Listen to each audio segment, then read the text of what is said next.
Hello friends, welcome to leg 2 of the Florida road trip mystery knit along. This is Valerie with a stitch tutorial.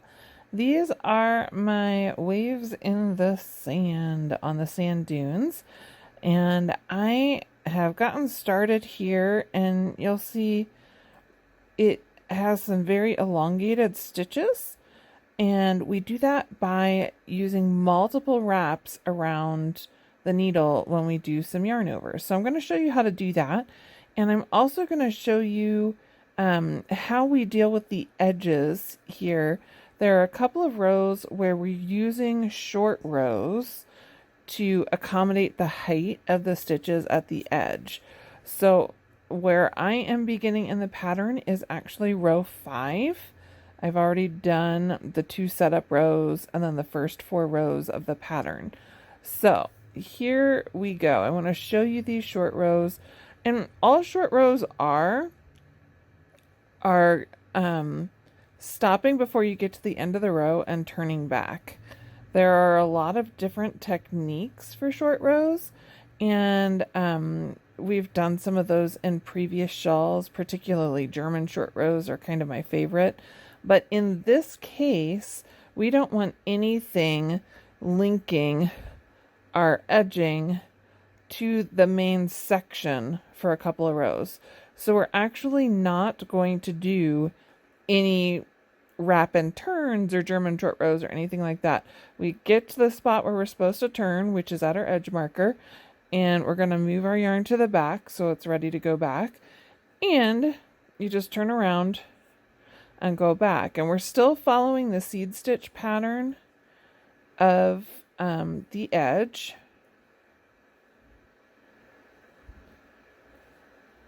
and it works out just fine. Now this has given us a little height, but we're going to do exactly that same thing again. So I'm going to do that again, and I'll be right back with you. Okay, so I've completed another back and forth here on the edge, and you can see that this is definitely taller. There's more fabric here on the edge than there is in the rest of the section, and that's because essentially I've worked 4 rows here that I haven't worked over here.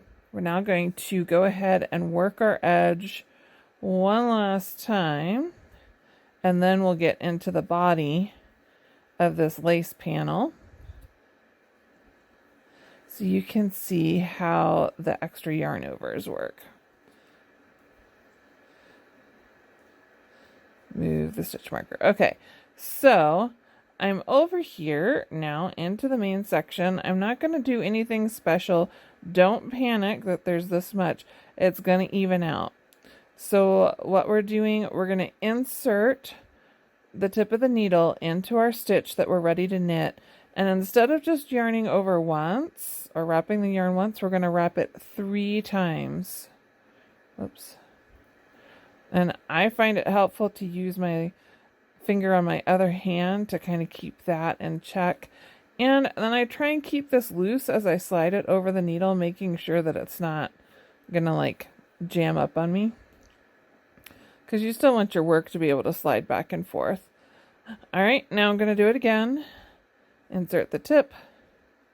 2, whoops, 3. So now you can see how these stitches look. In the stitch count, I am not counting these as 3 stitches. I'm only counting this as 1 stitch. So if you decide to count your stitches on this row, this group of 3 equals 1 stitch, and then this group of 3 equals 1 stitch. And they're pretty easy to identify because of the legs down here. All right, so now I'm going to do 2 stitches with 2 wraps. So here's 1, 2, and here's 1, 2, and now I'm going to do 3 regular knit stitches. 1, 2, 3. And now I'm reversing 1, 2. So this is really easy and it gives a really neat texture, I think. Back to 3 wraps. And you'll see we're doing this to get to offset with the pattern on the previous row. So here it's really tall in the middle and short on the ends. And in this set, we're doing really tall on the ends and short in the middle. Okay, so now we've gotten to our edge, and essentially what we're going to do here is we're going to do short rows again. So we're going to go ahead and work to the edge.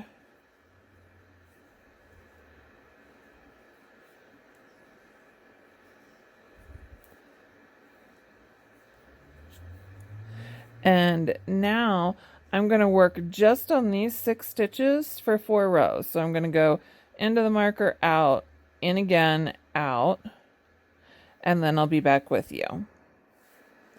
Okay, so here we are. I completed my short rows on this edge, and I had done the original, and you can kind of see how there's a bit of a gap here.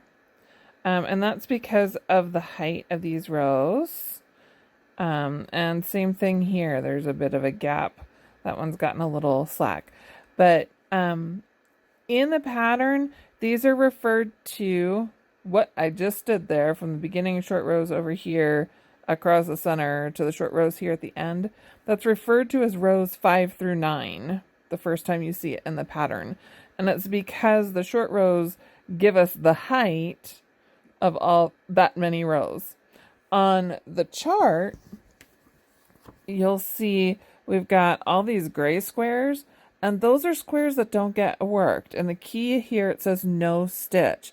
That means you're not doing anything here. You're just working back and forth, and then work across here.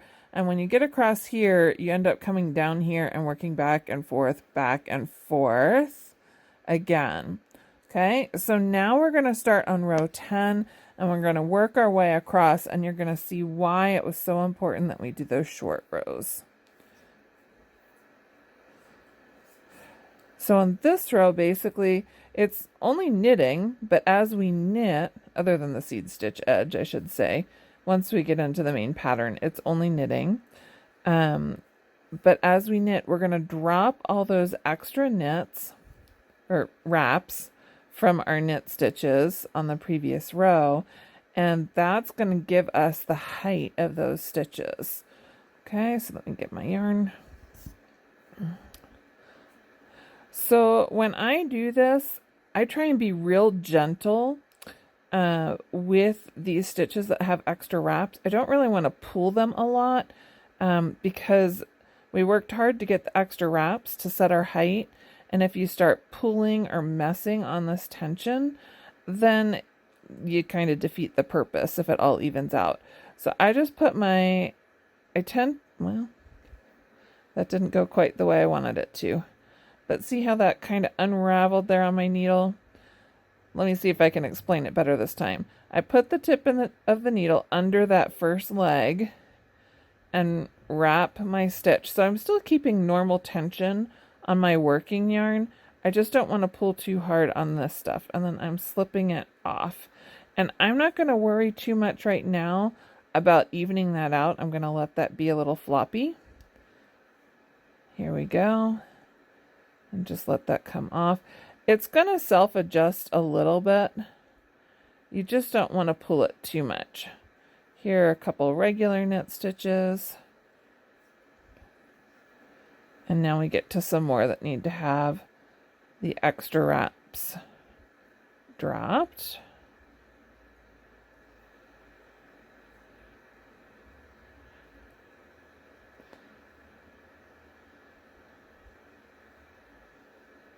And just like that, we are to our edge marker.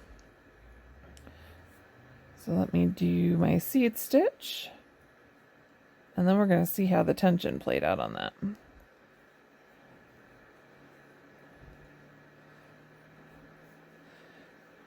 Like many lace stitches, when you first work this, it's not going to be the most glorious thing in the world.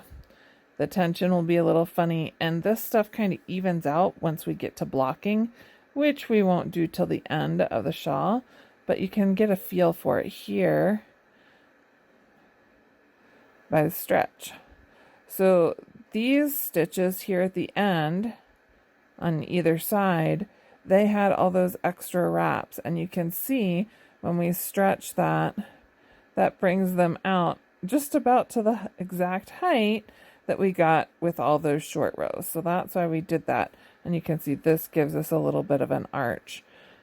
We're gonna do, for the pattern, we'll do another row of garter stitch here, and then the first motif comes back in again to offset. So each time you do this, you do a pattern with the tall stitches in the middle, and then you do rows with the tall stitches at the end, and then you go back to the middle, and then you go back to the end, and it makes that wavy look in the pattern. So that's it. That's your tip for leg 2 of the Florida Road Trip Mystery in my design. And when I say my, I mean Valerie. I hope you have fun knitting. Enjoy.